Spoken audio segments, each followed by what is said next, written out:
மற்றுமோர் அண்மை செய்தி. திருப்பதிக்கு நெய் சப்ளை செய்த திண்டுக்கல்லைச் சேர்ந்த ஏஆர் டைரி நிறுவனத்தில் சோதனை நடைபெற்று வருவதாக அண்மை செய்தியை நாம் பார்த்து வருகிறோம். மத்திய உணவு பாதுகாப்பு துறையினர் மற்றும் பால் மற்றும் நெய் பொருட்களை ஆய்வுக்கு எடுத்துச் செல்கின்றனர்.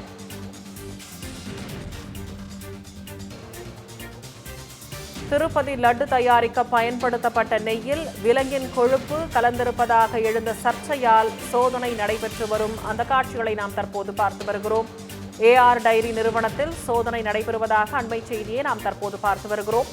திருப்பதிக்கு நெய் சப்ளை செய்த திண்டுக்கல்லைச் சேர்ந்த ஏஆர் டைரி நிறுவனத்தில் சோதனை என்பதை அண்மை செய்தியாக நாம் பார்த்து வருகிறோம். மத்திய உணவு பாதுகாப்பு துறையினர் பால் மற்றும் நெய் பொருட்களை ஆய்வுக்கு எடுத்துச் செல்கின்றனர்.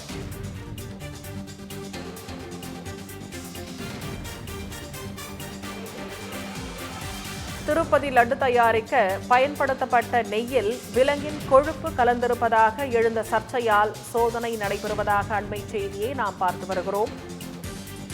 திருப்பதிக்கு நெய் சப்ளை செய்த திண்டுக்கல்லைச் சேர்ந்த ஏஆர் டைரி நிறுவனத்தில் சோதனை நடைபெறுவதாக நாம் அண்மை செய்தியை பார்த்து வருகிறோம்.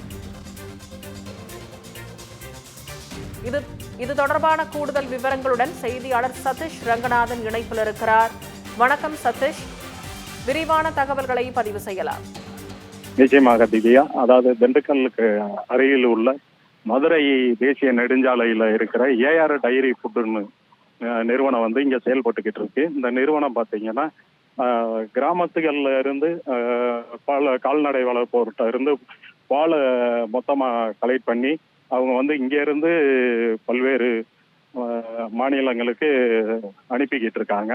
அந்த வகையில கடந்த ஜூன் ஜூலை மாதத்துல திருப்பதி தேவஸ்தானத்துக்கு லட்டு தயாரிப்புக்காக ஒரு 14,000 லிட்டர் பால் அனுப்புனதாக, அதாவது அது தர சான்றிதழ் மற்றும் இதுகள்லாம் வாங்கி அனுப்புனதாக இந்த நிறுவனத்தின் சார்பில் தெரிவிச்சிருந்தாங்க. இந்த நிலையில ஆந்திரா முதல்வர் சந்திரபாபு நாயுடு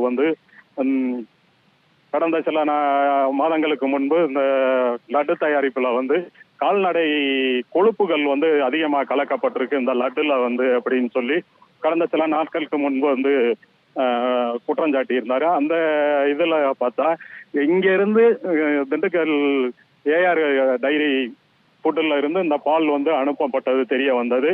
அந்த அனுப்பப்பட்டதுல கலப்படம் இருக்கதாகவும் அதுக்காக மாசு கட்டுப்பாட்டு வாரியம் அவங்க சோதனை நேற்று செஞ்சாங்க. அது இல்லாம காவல்துறையினர் சோதனை செஞ்சாங்க. இந்த நிலையில இன்னைக்கு இப்ப மத்திய உணவு பாதுகாப்பு அதிகாரி சென்னையில இருந்து இப்ப அங்க பரிசோதனை செஞ்சுக்கிட்டு இருக்காங்க. அந்த தயாரிக்கக்கூடிய பொருட்களை எடுத்து ஆய்வு செய்யறதுக்கு எடுத்து வச்சிருக்கதாக கூறப்படுகிறது. இப்போ இது வரைக்கும் ஒரு மணி நேரத்துக்கு மேல இந்த ஆய்வு பரிசோதனை நடந்துகிட்டு இருக்கு, குறிப்பிடத்தக்கது. திவ்யா, விரிவான தகவல்களுக்கு நன்றி சதீஷ்.